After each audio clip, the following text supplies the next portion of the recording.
मातृभूमि न्यूज, मातृभूमि की आवाज, मातृभूमि के लिए। સુરતના ભાટેના વિસ્તારમાં આવેલી આરબી એન્ટરપ્રાઇઝ નામની ઓનલાઈન કુરિયર કંપનીના ગોડાઉનમાં આગચંપી કરવાનો ગંભીર મામલો ઉકેલાતા ઉધના પોલીસે 2 આરોપીની ધરપકડ કરી છે, જ્યારે 7 જણા હજુ વોન્ટેડ છે. ઉધના પોલીસે વિશાલ સુનિલ ચૌધરી અને રવિ ગુલાબ સરોજ નામના 2 આરોપીને ઝડપી પાડ્યા છે. આરોપીઓએ કબૂલાત આપી છે કે તેઓએ તેમની ટોળકી સાથે મળીને કુરિયર કંપનીના માલિક સાથે થયેલી માથાકૂટના બદલો રૂપે ગોડાઉનમાં આગ ચંપી હતી. અન્ય આરોપીઓમાં તારાચંદ્ર ઉર્ફ બચ્ચી અને નીતિન સહિત 7 જણાની પોલીસે શોધખોળ શરૂ કરી છે. जी सर, ये जो आग लगाने वाली जो घटना है, શું છે પૂરી ઘટના અને શું થયું છે? ઉધના પોલીસ સ્ટેશનના હદમાં આવેલ ભાઠેના જે વિસ્તાર છે ત્યાં આગળ આરબી એન્ટરપ્રાઇઝ નામની જે કુરિયર એજન્સી છે એના માલિક આમોલ ભગવાન પગારે આ કમ્પ્લેન આપેલી છે અને 21/7/2025 રાતના 2:30 થી 3:30 સમયગાળા દરમિયાન આ આગજનીની ઘટના બની હતી, જેમાં અમે BNS 326G 189(2) અને 3(5) મુજબ ગુનો રજીસ્ટર કરેલો છે.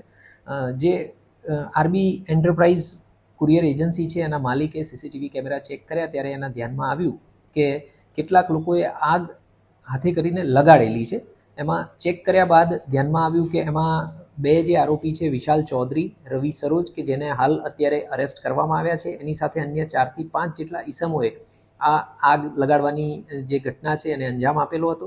અને આગ લગાડવાનું કારણ એ હતું કે આ જે બનાવના ફરિયાદી છે આમોલ, એ પહેલાં ખટોદરાની હદમાં જે છે ત્યાં આગળ એક કૃષ્ણા યાદવ નામના ઈસમની સાથે કુરિયર કંપનીમાં એની અંડરમાં કામ કરતા હતા, એમ લોજિસ્ટિકની અંદર. અને એમ લોજિસ્ટિકમાં એમને પગાર બાબતે માથાકૂટ થતાં એમણે એમ લોજિસ્ટિક છોડી દીધી અને પોતાની કુરિયર કંપની, મેં કીધું એ પ્રમાણે આરબી એન્ટરપ્રાઇઝ શરૂ કરી. એમાં જે ધંધાની અદાવત છે એના કારણે થઈ અને આ આગ લગાડવામાં આવી છે એવો એમણે શક જાહેર કરેલો છે.